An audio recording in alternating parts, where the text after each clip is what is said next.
college students drink excessively when they party because it's definitely part of the atmosphere. I also think all the drinking games kind of come into play, and we're new to this. We're 19, 20 years old, so we don't really know what our bodies can handle, and go big or go home.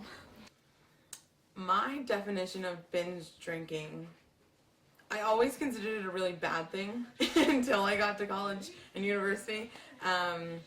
I guess it's when you get to a point where you no longer control what you're doing, or you say you no longer can control what you're doing, and maybe you should stop.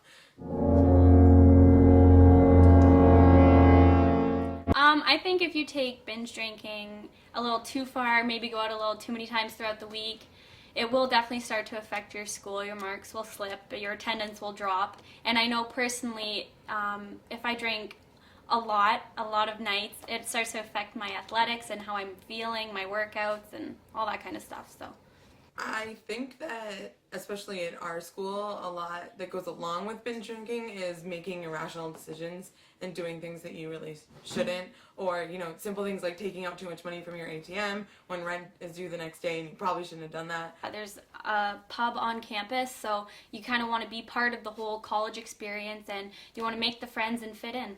For us, I think it's just kind of drink it as quick as you can so you can have a good time.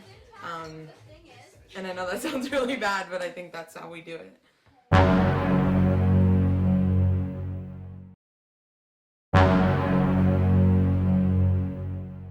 I think that it's slightly obvious the effects that come with binge drinking. However, a lot of people don't seem to realize when they get to a point, they think that they can handle a lot more than they can, but when you can't stand, that's not handling it.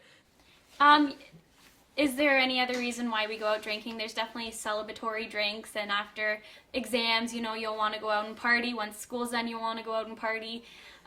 You found $10 on the ground, you want to go out and party. There's a lot of reasons why people want to go out and party, so I guess that's an excuse that students will use to be able to binge drink. I get paid right in the No, you won't. I swear.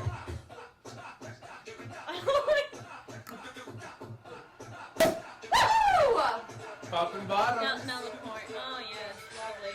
And I think once we get older, you don't see too many 30-year-olds partying every single night until 3 a.m. So I think once we, get our careers going and get a family and all that, then the binge drinking will definitely be put on the shelf. The fact that there's no filter on your actions is an incentive to drink necessarily. I think it's one of the downfalls of drinking, and you can get yourself into a lot of trouble. Honestly, I think it's just the basics where you think someone's super good looking or super interesting that night, and then you wake up the next morning and they're not so sexy or worth talking to. The craziest drinking stories, I think just my friends being thrown in the drunk tank, or nothing too bad, but probably just being arrested for being drunk.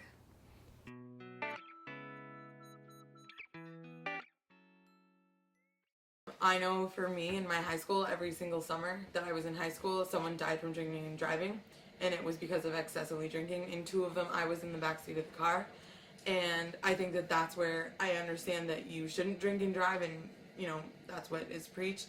But if you only have a couple of drinks, it usually doesn't affect as much. So there had to be an excessive amount of drinking behind that. I know for me, watching people sober when they're drunk, I'm just like, holy crap, you look like an idiot. And I think that's what that movie's gonna do. It might not have a severe effect on people, but I think it's definitely gonna say, this is a reality, this is what can happen, and trigger that in your mind that maybe you should do that.